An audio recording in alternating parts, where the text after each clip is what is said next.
what's up guys? Jake with Legacy 4x4 here again, and today I'm going to be working on the roll cage to my 1967 Jeepster Commando. For this video, I'm not going to go too much into roll cage theory. To sum it up, basically the roll cage is there to protect you and your occupants, and so you design it in a way that you cover yourself, cover any occupants you might have, and then add a lot of triangulation.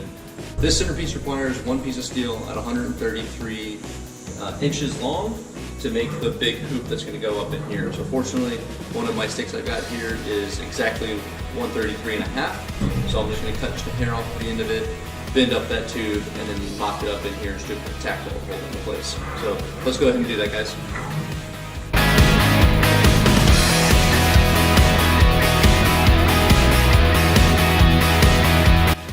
Alright, so if you guys watched my other video where I made that tube bumper for that F250, you'll know that I use Bendtech when it comes to tube work. It makes it super easy. So Bendtech prints out exactly where I need my two bend locations and then the degree that I have to bend each of them to. So I've got 32.5 and 83.312 are the two bend locations. Easy enough, tape measure, stick, pencil. I'm gonna just draw those out.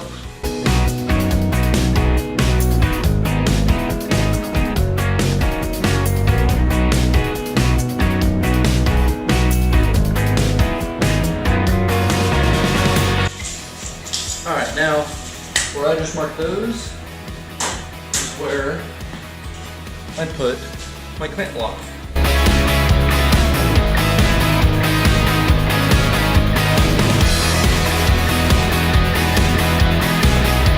So for the first one, it doesn't matter what the rotation of the tube. When I do the second one, I gotta make sure that it's rotated the right direction. So I mark center as I measure, and then I'll center it up on the die. That's how I know that it didn't change planes of direction. Alright, so I got that one in. Now it's time to put it on the bender. I'll bend both of those, and then we'll mock it into the Jeep.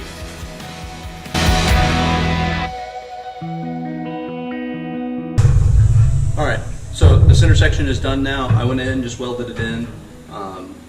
At least what I could easily reach with the welder without having to like get behind it at some weird angle, so just welded the front part of it. I'll get around, and when it's all done, I'll do all of the welding. Alright, so now we're going to go do the front of this. Same kind of idea. This one's a little bit more complicated though, because there's going to be two different planes. Because you can see in there, it's going to follow that curve and then follow the curve of the windshield. So it's going to be a little bit more complex of a bend. Let's go ahead and get going on it though. So for this front section, I'm doing the two 90-degree bends first. The top hoop similar to how I did the first one, and then I'll put it back into the bender in order to get the rotation to follow that curvature of the windshield. So basically, I need to make these follow a 33-degree arc to follow the windshield banner, but I need these to be 90 on the other side. So I built those two first, and now I'm going to do this, laid it completely flat. This time I'm going to make sure I get to my 90.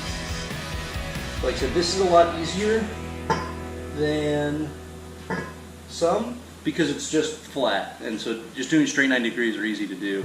Had I had to do like some weird degree, you know, like say 45 degrees, 30 degrees, whatever, I would have to use one of these. So I've got a digital angle finder, and so basically what I would do is if I had to do a specific rotation, I'd be able to put this on top of the clamp after I know where zero's at, and then I can rotate it to whatever degree I need to. Rogue Fab sells a little base plate that you can put on here, or you can just make one of your own, whatever works. The front, you can see how that turned out.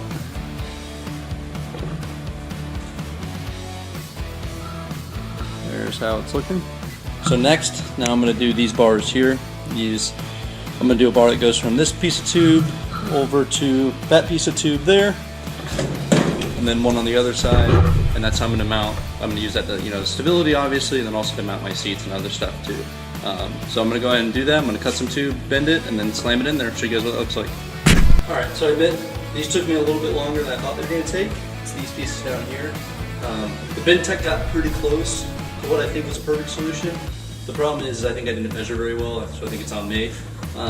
This is a hard thing to measure, going from here to here with that slight offset. So the Bendtech got close, and then I just had to finagle my way the rest of it. But I got these in, so now next we're going to do is there's a big crossbar that's going to go like right next to this, the back of the transmission pan. It's going to cross the whole thing here, and then there's two little crossbars that go up front. I'm going to use those to mount the seats and whatever other things I need to there. That way they're not mounted to the floorboards themselves. All right, so these are the two, or the lower bars I was just talking about. Got the one that goes all the way across, connecting the two sides of the roll cage, and then these two both terminate into the transmission pan. Obviously they can't go through it because the transmission can be there. So they go in there. What I'm gonna do, when it comes time to put those seats in, I'm gonna just build a bracket that goes on top of these. I'm gonna use that bracket to put the seat sliders, and then the seats on top of that, obviously. I've got to keep it kind of low in here, just because the Jeepster's got a very low roof to begin with. So I'm gonna try to keep this as small as I possibly can. I just didn't want to have the seats mounted directly to the floorboard for a few reasons. Alright, so I got the front section in, and now it's time. I'm going to go ahead and bend the two rear sections, like the long rear portions.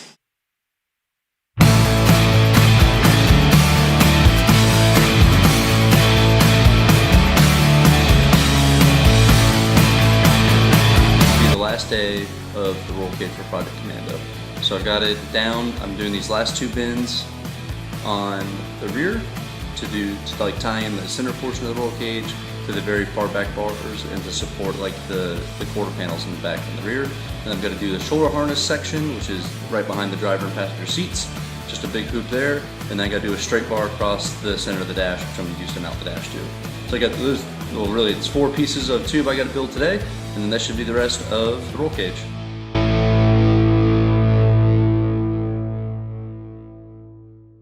Up there, into the back, those little hoops. Back here is going to be a tire carrier. Back here will be a tire carrier. I'm going to do between these two pieces of tube. I'll put it there. I said I got that shoulder restraint bar I still got to make to go right there. Alright, so the roll cage is done for the most part. There's a few little pieces I got to add. Like I got to do that shoulder restraint bar that I showed you guys. I got to add a little bit of triangulation, some grab bars and some things like that. The reason why I didn't add that when I built the original roll cage here and when I finished it is because I want to see where some other pieces of the Jeep fall into. So before I get into like painting it and all that kind of stuff, I'll add in some gussets, some reinforcements and things of that nature as we go along. But for now, this is the frame of the roll cage. So again, it's designed to keep me and the occupant safe, and that's the whole point of it. Well, the other occupant, because there's only going to be 2 seats. I wanted to make sure it was open and that we can enjoy like the open feeling of a Jeep and not feel like we're completely caged in the whole thing. Also, I mean, this is frankly, it's a really small Jeep, so you didn't want to like take away too much from that. But there it is, guys. So I hope you enjoyed that. Make sure to like, share, and subscribe.